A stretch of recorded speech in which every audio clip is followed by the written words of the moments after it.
Hello friends, praise the Lord. The other 167 पे मैं परवीन आपका एक बार फिर स्वागत करती हूँ। जब मसीह चलता साथ और थामता भी हाथ। क्या होता है जब मसीह साथ चलता है? कदम से कदम मिलाकर साथ चलता है, अविश्वास से विश्वास तक, आंखें बंद होने से आंखें खुलने तक, उसे ना पहचानने से उसको पहचानने तक के इस अद्भुत एक्सपीरियंस में आप मेरे साथ जरूर जुड़ना चाहेंगे। लूका 24 अध्याय उसकी 13 से 35 वर्ष में एक ऐसी ही अनोखी घटना का जिक्र किया गया है। नजात के इंतजाम को पूरा करने के बाद यीशु जी उठा, लेकिन अब उसे एक नए मिशन के लिए आगे बढ़ना था। ऐसा बहुत कुछ नया और एक्साइटिंग था जो उसके चेलों ने और पूरी दुनिया ने आज तक नहीं देखा था। दो आदमी यरूशलेम से अमाउस की ओर अपने घर जा रहे थे। उनकी बातों में यीशु का जिक्र हो रहा था, तो लगता है कि वो शायद यीशु के नजदीकी फॉलोअर्स रहे होंगे। इतने में एक तीसरा आदमी उनसे जुड़ गया। लूका 24:16 में लिखा है, परंतु उनकी आंखें बंद कर दी गईं और वो उसे ना पहचाने। आप जानते हैं कि ये तीसरा आदमी यीशु था, पर वो उसे ना पहचाने। बातों का सिलसिला जारी रहा, लेकिन यीशु को ये जानकर दुख हुआ कि वो दोनों और उसके बाकी चेले उसके जी उठने की बात पर विश्वास नहीं कर पा रहे हैं। और उसने लूका 24 अध्याय और उसकी 25 वर्ष में कहा, कितने मूर्ख हो, और नबियों ने जो तुमसे कहा उस पर विश्वास करने में कितने मंद हो, स्लो टू बिलीव। पर यहाँ से यीशु ने उस कॉन्वर्सेशन को अपने हाथ में लिया। धर्मशास्त्र से वो उनको अपने बारे में समझाने लगा और एक चेंज का प्रोसेस शुरू हुआ। उन्होंने भी मौका दिया कि यीशु उनको समझा सके, उनकी आत्मा, बुद्धि और समझ में अपना असर डाल सके। धीरे धीरे उन पर से शक और अविश्वास की धुंध छटने लगी। घर के पास पहुंचकर उन्होंने उससे कहा, अबाइड विद अस, उसको इनवाइट किया, हमारे साथ रह, शाम हुई जाती है। उनके इनवाइट करने पर, बुलाने पर यीशु अंदर गया।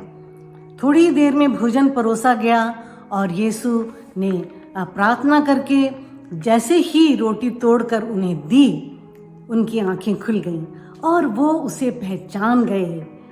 हालांकि यीशु उसी वक्त उनकी आंखों से ओझल हो गया, लेकिन हम उनकी एक्साइटमेंट और उनकी खुशी, वंडर को शब्दों में बयान नहीं कर सकते।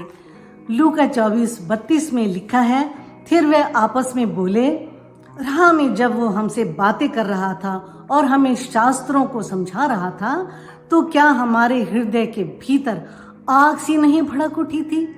Didn't our hearts burn within us? ये पवित्र आत्मा का असर है। प्रियो, आज हमारे लिए ये एक आत्मिक एक्सपीरियंस होगा जब हम यीशु का जिक्र करते हैं, उसे अपनी बातों का, गीतों का या सोच विचार का विषय बनाते हैं, तो वो धीरे धीरे उस तीसरे आदमी की तरह हमसे जुड़ जाता है।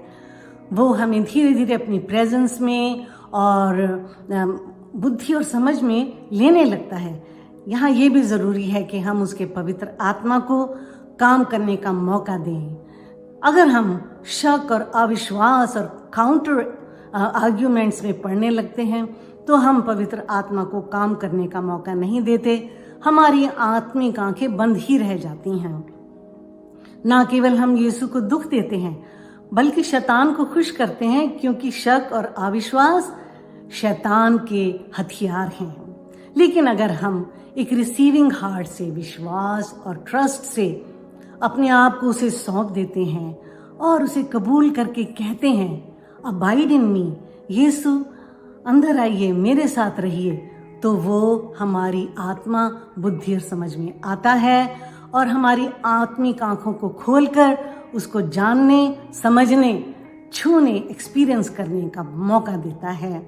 Opening of spiritual eyes is a culmination of our relationship with Jesus. ये पवित्र आत्मा का और हमारी आत्मा का मिलन का एक जश्न है। आत्मिक आंखों का खुलना या इन आंखों का खुलना एक ही बात है। तो आइए यीशु को इनवाइट करें हम भी।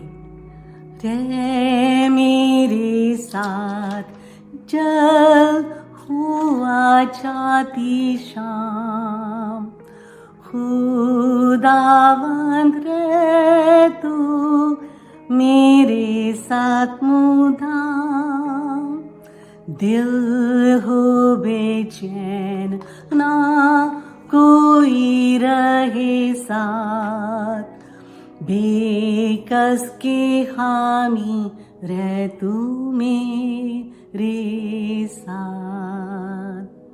आमीन। आप सबका बहुत बहुत थैंक्स मैसेजेस को शेयर, लाइक और सब्सक्राइब करने का।